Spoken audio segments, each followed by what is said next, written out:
Încă nu-mi vine să cred că zic asta, dar bună ziua YouTube! Bine ai venit, fă-te comod, pentru că împreună o să alegem cărțile pe care o să le citesc în luna martie. Și chiar dacă în general am o listă de cărți de care încerc să mă țin, îmi este foarte greu după ce termin de citit o carte, în special dacă a fost o carte bună, o carte la care încă mă gândesc zile, săptămâni după. Mi este foarte greu să aleg următoarea lectură ca să nu fiu dezamăgită, pentru că așteptările sunt foarte, foarte mari din ceva motiv. Știu că nu e un comportament sănătos, dar asta sunt, așa că astăzi lăsăm destinul să aleagă următoarele cărți. Mai bine spus, lăsăm această roată a norocului să aleagă următoarele lecturi pentru luna martie. Roata este 100% homemade. Este făcută de... Am mai picat o bucățică de aici din spate. Nu-i nimic, o reparăm.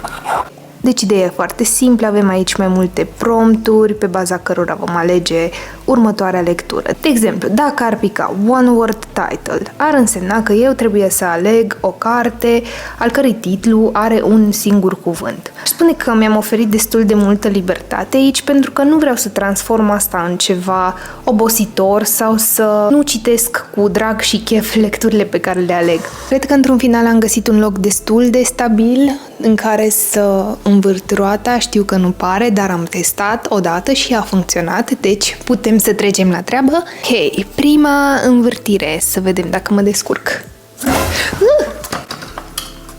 Ok, o ținem acolo. Avem strong female character.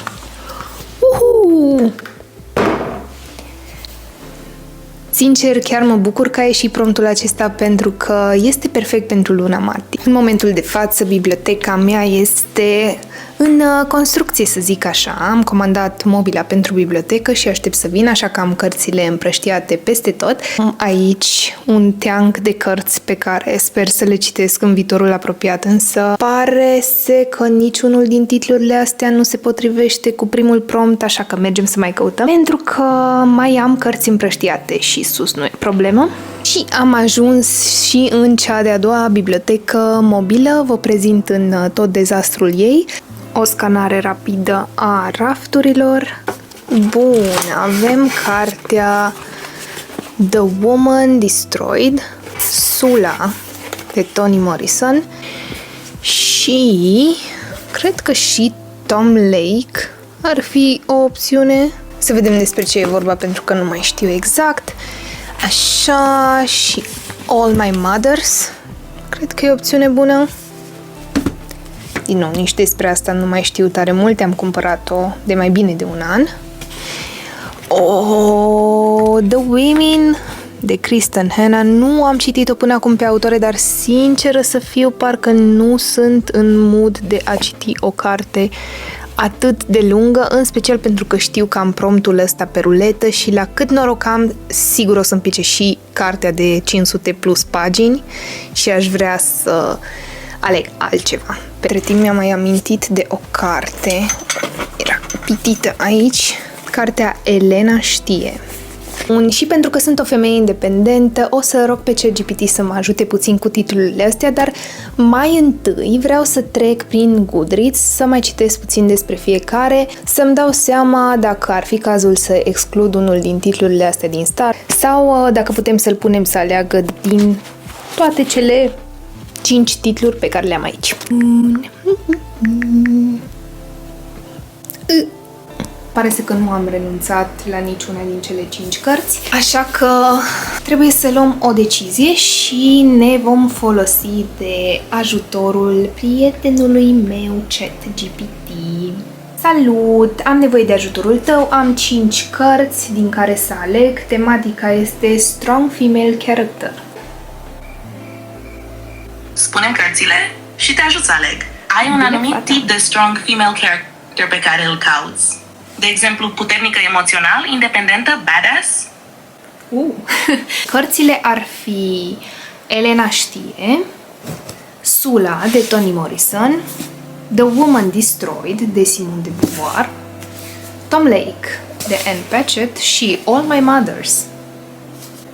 Toate sunt alegeri grozave, Dar dacă vrei o strong female character, din punct de vedere al caracterului, Sula de Toni Morrison ar putea fi cea mai puternică. Sula este o femeie care sfidează normele sociale, își trăiește viața după propriile reguli și nu se lasă definită de așteptările altora. Dacă vrei o perspectivă mai introspectivă asupra feminității și luptei interioare, The Woman Destroyed de Simone de Beauvoir este și ea o alegere puternică, dar în alt fel. Mai mult despre rezistența în fața destrămării emoționale. Ai vreo preferință pentru stilul de scriere sau starea de spirit pe care vrei să ți-o transmită cartea? Ok, deci a rămas între astea două. Cred că voi merge cu The Woman Destroyed, doar pentru că a citit-o și prietena mea recent și a spus că i-a plăcut. Sunt foarte încântată de prima mea alegere. Bun, sper că s-a încărcat puțin și microfonul. Să readucem roata la viață, pentru că pare că a rămas în poziția asta. Îmi place jocul ăsta. Mă gândeam să rotez de 3 ori, cât să am 3 cărți în TBR. Din ce am văzut, ritmul meu ar fi de 4 cărți pe lună. Depinde, bineînțeles, și de cât de dificile sunt cărțile respective, cât de mult timp am pentru citit. Dar 4 cărți pe lună cred că e realizabil, deci o să-mi las un loc, o carte, pentru cea de la Book Club.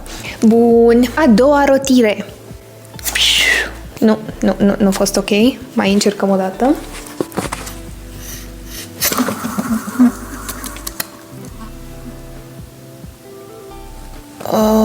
Ok. A book you know nothing about.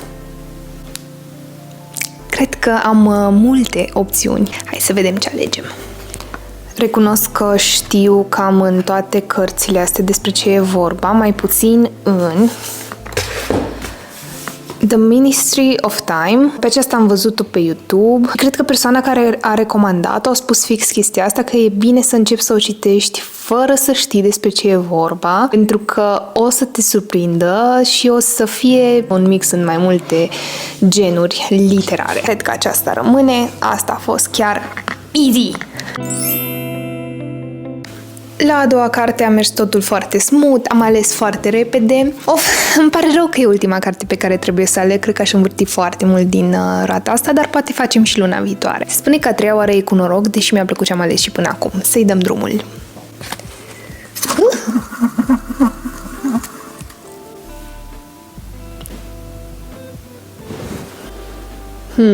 Depinde din ce unghi te uiți. Este a book over 500 pages, 500 de pagini. Ce bucurie!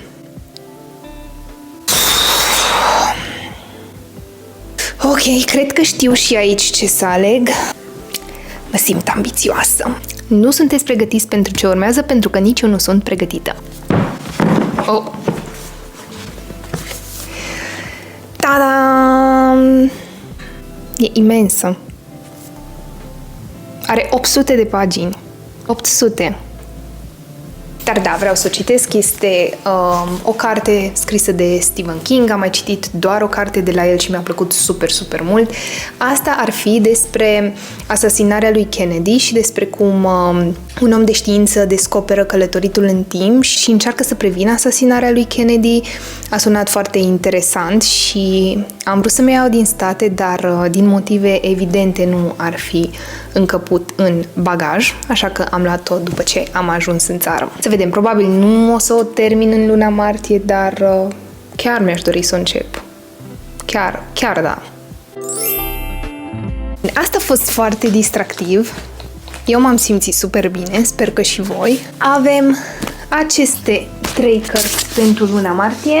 Ce pot să spun e că sunt sigură că nu voi termina toate aceste cărți, dar voi încerca și mai sper să avem o carte scurtă la Book Club, pentru că efectiv nu știu ce aș mai putea să duc luna asta pe lângă aceste 3 cărți. Urați-mi succes! Dacă v-a plăcut și vouă videoul, nu uitați să-mi dați un like pentru că mă ajută foarte mult. Sunt la început, este primul meu video, am mari emoții și știu că o să-mi iau veșnicie să-l editez. Am deviat de la subiect. Dacă v-a plăcut, dați-mi un like, urmăriți-mă. Eu sper din suflet să fac din postatul pe YouTube o constantă în viața mea. Fac asta din pasiune și chiar mi-aș dori să adun aici oameni cu aceeași pasiune, cu același drag de cărți. Deci, dacă ești unul dintre ei, te aștept. Sper că ne vedem la următorul video. Bye bye!